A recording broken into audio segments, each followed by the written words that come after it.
Boy, Yes'm? you've slammed that door again for the third time this afternoon. I forgot. What? I forgot, Mrs. Ruffner, ma'am. I intend to be obeyed. Your excuses will not do, Booker. To forget is not a petty fault. It is wicked. And I will punish you. Come, follow me. She's mean, Booker. She's mean. Run. Run before it's too late. She's a Yankee woman.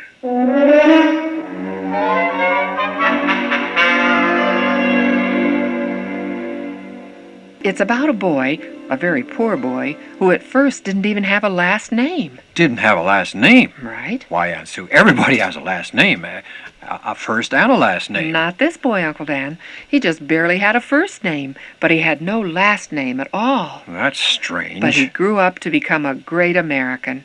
He became famous all over the world. Kings and queens and presidents were among his friends afterwards. However, it wasn't that way at first. I call my story Yankee Woman.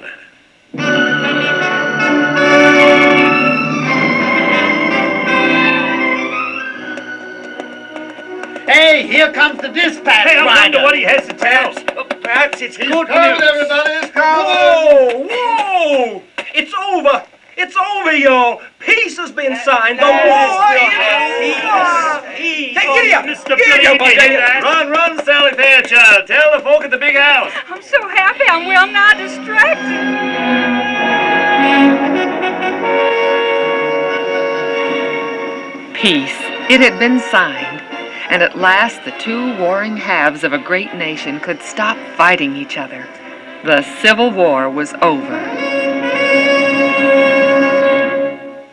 Peace is always wonderful. It makes everyone happy. But in 1864, as the horseman rode away from the post office in the little town of Hales Ford in Franklin County, Virginia, spreading the news everywhere, he left a particular kind of joy behind for a certain family and a little boy named Booker. Booker? Booker? Wake up, son. Wake up, honey. What's wrong, Mother? What's wrong, he asked. Nothing. Nothing's ever gonna be wrong again, son. Nothing. What are you talking about? We're free, Booker. Free. Just like I told you we would be someday. Free? That's right. Boy, put on your clothes. Me and you, your brother John, and your sister Amanda are leaving. Your stepdaddy sent for us. We're going way up north. North? Mm-hmm. All the way up north. Across the mountains to the new state of West Virginia. Just as soon as we can get the cart loaded. West Virginia? Don't just lay there with your eyes round as pie pans. Get up, honey. We got to pack.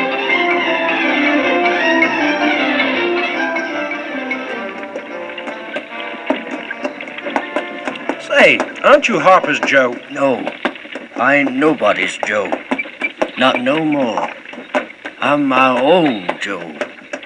Mr. Joe. Well, I'll be switched. I tell you, Amos Butterfield, they get more uppity every year. Never did see such sassy boys.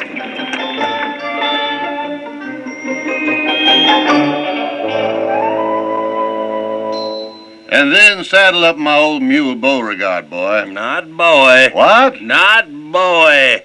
Since I'm free, I got a new name, one I made up. T. Thompson Smith. T. Thompson. Well, what in thunder does the T stand for? Oh, nothing. Just, Thunder. Thunder, that's right. Thunder Thompson Smith.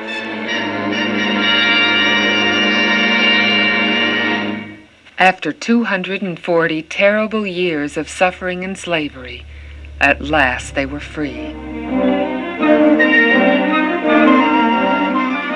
Everywhere, people like Booker and his family were leaving the plantations, the grand old plantations with their beautiful porticoed mansions, the weeping willows and the magnolias, and field after field of snow-white cotton.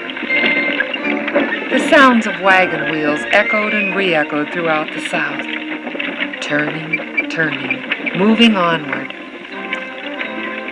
But not every family traveled in wagons. Most of them, like Booker and his family, were bitingly poor.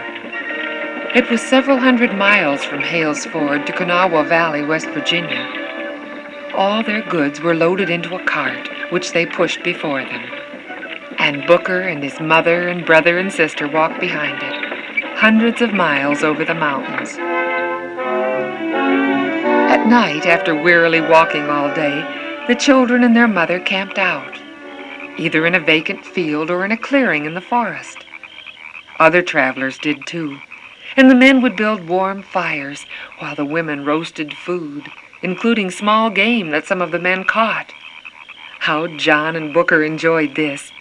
They quite forgot their weariness, their aching legs and bruised feet while seated around the lovely fire. The friendly stars shone down. Frequently the moon seemed to hang in the treetops. And then all the weary travelers joined together in singing. Oh, that was the best part. How they could sing, Booker thought as he listened.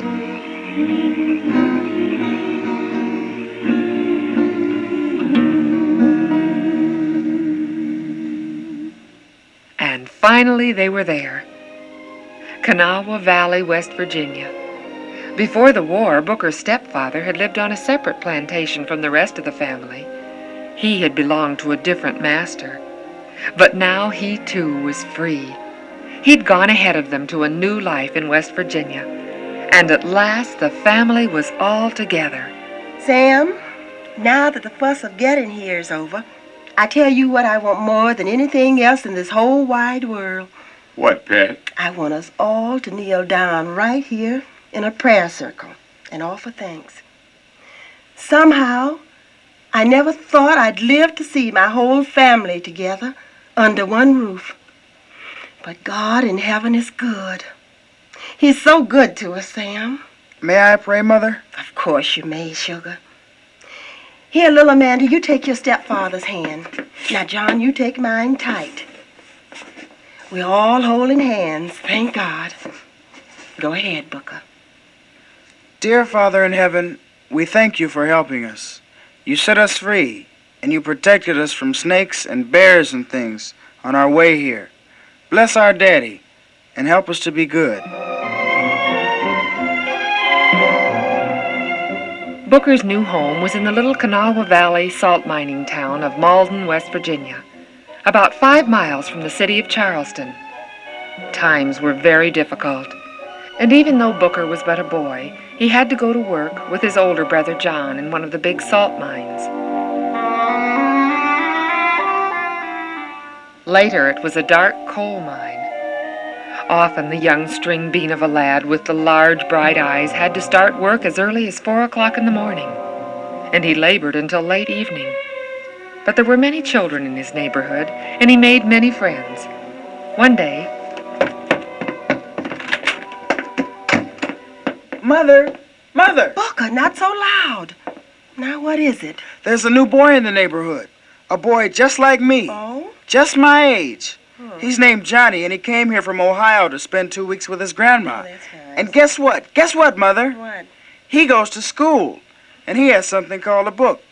And it has things in it called words. And he looks at the words and spells them, and he calls it reading. And it's wonderful. He was reading to all the old people. They can't do it, but they all said it was wonderful. And he's only a boy like me. Mother, why can't I read? I'm his size. Why can't I read, too? Because you never learned. That's why. Can you read? No. But why? He's only a boy like me. But he can read. And you can't, and you're a grown-up lady. That's funny. I know, Booker. But in our home, it was against the law for slaves to learn to read. It was? Yes, and anybody who even tried to teach us to read could be punished terribly. But why? People knew that if we learned to read, we would want to be free. That's why. But Johnny's brown like us, and he... I know, son. But little Johnny was born in a state where slavery was abolished long ago. So he wasn't born a slave like my little Booker. Mother, I must learn to read, too. Booker! I must. Son... I've got to learn, Mother. I don't want to live if I can't learn to read. I'll just crawl under my bed and turn my face to the wall and shut my eyes and die. I'll shut 'em real tight and never open 'em again, and I'll die real hard. I'll never... Booker! If I can't learn to read, I'll stop breathing, and That's enough! Mother, why'd you slap me? Here, take this pail, go to the well, get a bucket of fresh water for the dinner table.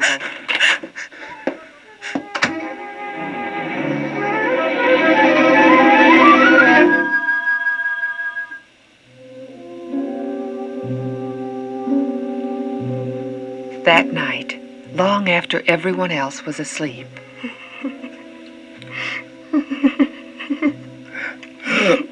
Why, Pat, you're crying. No, Yes, you are. What's wrong? nothing. Oh, honey, tell me. Tell me. It's about Booker. Has he been bad? Well, if he has, I'll whip him. I'll whip him something fierce. Oh, no. Booker's never bad. You know that. But he wants to learn to read. Oh, that's bad. I know. Boy gets book learning fever. That's real bad. He cried. To learn to read, he has to go to school. And maybe someday schooling will be free. But not now, it ain't. It's real costly. We don't have that kind of money. That's not the worst of it. What? Even if we had the money, there's not one of us in this whole town that can read, except for that little boy, Johnny. He's here on vacation, but he's going back home next week. I know. They don't even have any schools for colored folk. Why have schools when some people here don't even want us to work and making a living? Sometimes I get all hard inside. Tight and hard. Oh, no, you mustn't. I do. I chop wood, lay railroad ties, drive spikes, tend furnaces in the salt mine, pick and shovel coal in the coal mines, sun up to sunset. Anything and everything. Anything I can get so's to make a few pennies to keep food in our mind. And that's my life. And yours, too. I know. Sam, Booker's right. Huh? Booker's a wonderful boy. He and Amanda and John are all good children. But Booker's different. He's quick and bright-minded. I know. He's got a hunger in him. It ain't enough just to be free. He's got a bad hunger in him. Pat. He cried. He said he'd die if I didn't let him learn. That pleading look in his little eyes. I didn't know how to face the hurt.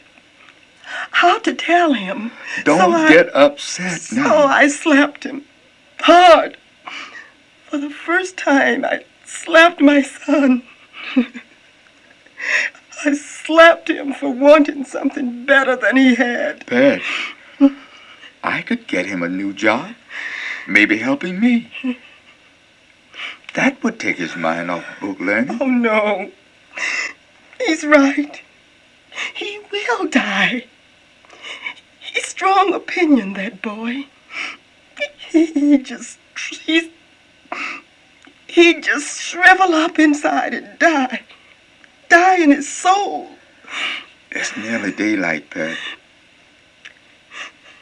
My son Booker is going to get his chance.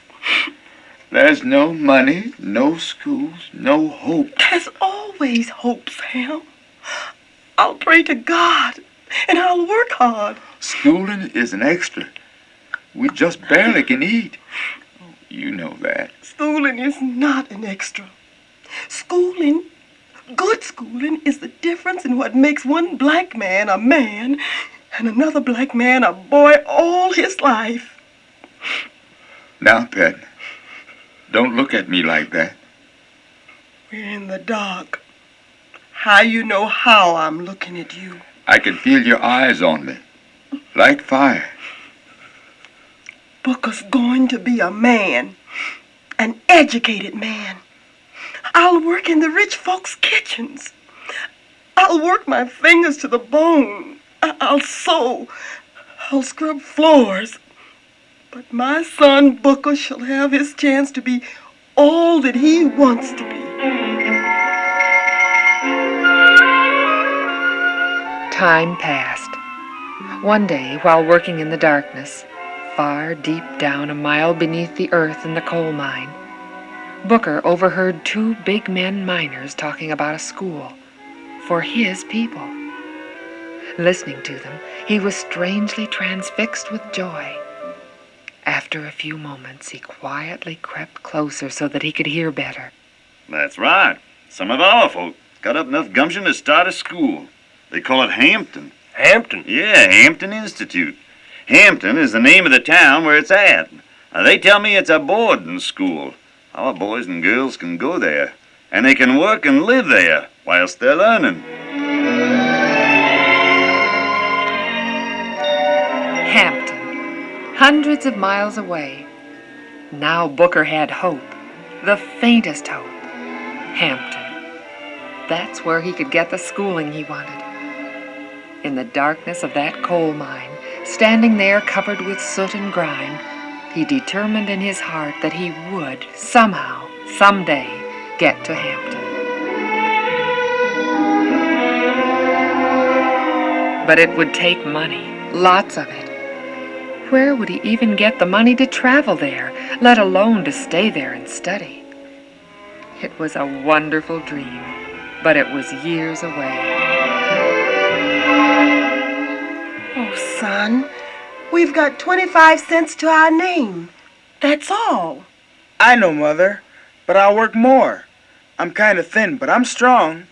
I'll work longer in the mine. Booker? I'll work 15 hours a day. Booker? 20 hours a day. I won't stop. Booker, I've got a better idea. They tell me that General Ruffner... General Ruffner? General Lewis Ruffner? Why, isn't he the owner of both the salt furnace and the coal mine? Yes. Well, his wife is looking for a new houseboy. Miss Ruffner? She's that Yankee woman. Uh-huh. That Yankee woman from Vermont. Oh, she's mean, all right. But she needs a new houseboy. She's going to pay $5 a month. $5? 5 whole dollars? Yes. Wow. Now, if you work for her, just for a little while, Booker, you could save enough money to leave. Wow. I'll work for her. I'll become her houseboy. I will. But a Yankee woman? Why, they tell me those Yankee women from Vermont are scarcely human. She'll be mean to you, Booker. Yes, sir. I remember last summer, during the awful heat, when old John's hound dog turned mean and went around snapping and biting at folks. Sometimes I think maybe I'll turn mean too, just like that if I can't go to school. You'll succeed, son. Can I go up to Mrs. Ruffner's tomorrow, Father? I don't see why not, Booker. Good. I don't want anybody to get there first, 'cause that's going to be my job. Did Booker get the job? He certainly did. And they were right. Mrs. Ruffner, that red-haired Yankee woman from New England, was mean. Or was she? You're members, all of you, of my huge household staff. Rather too huge for my liking. For I've told the General I ran my widower father's mansion with half this help, and our estate was quite as large as this. But that's neither here nor there. I'm here now. Here at General Ruffner's home, and my home, ladies and gentlemen, every door, every fence must be kept in repair. Nothing will be sloven or slipshod. Things must be absolutely spotless, and everything must be done promptly, systematically. I don't understand this town, or this whole region, in fact, but I demand absolute frankness from everyone, including the General. And I don't see why I shouldn't have it from my household staff. Now then, Clarice, which of you maids, Janie, Sally Ellsworth, or you, forgot to change the linen in the south bedroom this morning? Why are you looking at us three? You can't talk to me and my sisters this way.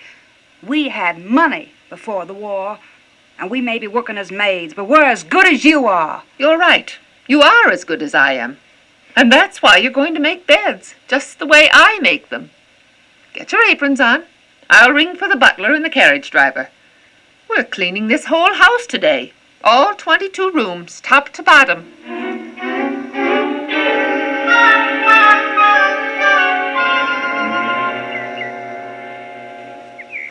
Booker? Yes'm. Stop fanning me for a moment.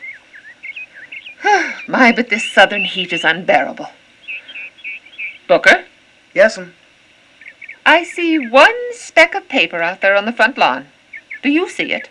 I see it, but it must be a quarter of a mile from us up here on the veranda, and it's so hot down there. I'll pretend I can't. Booker? Yes'm. Do you see it? You mean that little bitty, teeny, tiny piece that I can barely see? That very piece. Run down there and pick it up.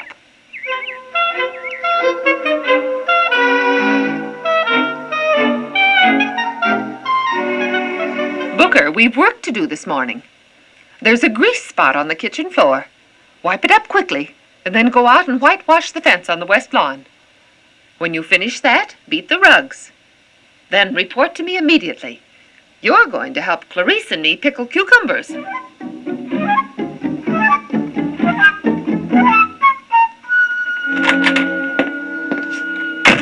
Boy. Yes'm. You've slammed that door again for the third time this afternoon. I forgot. What? I forgot, Mrs. Ruffner, ma'am. I intend to be obeyed. Your excuses will not do, Booker. To forget is not a petty fault. It is wicked. And I will punish you. Come, follow me. She's mean, Booker. She's mean. Run. Run before it's too late. She's a Yankee woman. Booker, you shall not stir an inch in any direction except this. Is that clear? Yes, ma'am. Spare the rod and spoil. That's what the Bible teaches. You shall not be spoiled. You'll take your punishment like a man. Come.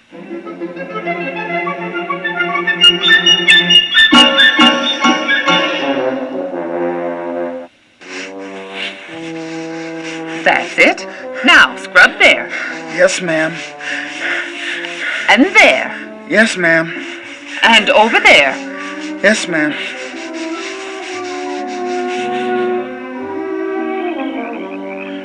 Oh, my dear, how lovely you look here in the moonlight. Oh, I half believe myself a terrible fanged fire-breathing dragon. Oh? To hear people in Malden talk about the Yankee woman you had the gall to marry and bring home. Oh, they don't understand you, dear. You or your... My New England ways. Yes. I believe Booker understands. Huh? Well, your new little houseboy? He's been here about 5 months now, hasn't he? He's wonderful, Louis, so responsive. A gifted mind, and his manners are becoming beautiful. I'm hard on him because I do so want him to learn habits that will carry him far. Well, carry him far? Where's little Booker going? Is he leaving? Booker's going to be a great man someday. Someday, perhaps, presidents and kings will be glad to call him their friend. Oh, you're joking, my dear. Not at all. Booker? Why, he doesn't even have a last name. Just little brown Booker, that's all he is. He'll make a name for himself. It won't be just a last name, either. I'm going to help him. Now, listen, I've heard the other servants snickering. They're right to laugh at this crazy idea of his going to some school in Hampton. He doesn't need schooling. If you're thinking of giving him money, my dear... No, Louis, not money. I'm going to give Booker something that money can't buy. He's already got honesty and ambition. It comes from his mother, I can tell. Oh, I've never met her, but I can tell that. Now I'm going to instill in him the only other thing he needs. Grit. Grit? Yes, grit. Plain old New England grit. It'll make him worthwhile. But is it wise, my dear? Booker has his place. They all have their place. We fought a war over that, General. You and my brothers and I. Correction. Your brothers and I fought. Thank heavens you didn't take to the Oh, battlefield. how often have I told you that only circumstances determine a person's place in life? That and a man's own native gristle and grit, if he's encouraged. Well, you determined Booker's circumstances. The whole nation did. But I'm going to encourage him. Why, he's already taught himself the alphabet from an old blueback primer he found somewhere. He's learning to read. Huh? I'm going to be his friend, Louis. He shall not only learn to read, but he shall have books, sir, from your very own library. Viola. He already knows it. Sly little thing. Why, yesterday I found him in his room knocking out the ends of a dry goods box. When I asked him sharply what he was doing, he looked frightened, but stoutly answered he was going to put shelves in it for the books in his library. Isn't that wonderful? Not nearly so wonderful, my dear, as my own gloriously foolhardy Confederate courage in marrying... That red-headed Yankee woman.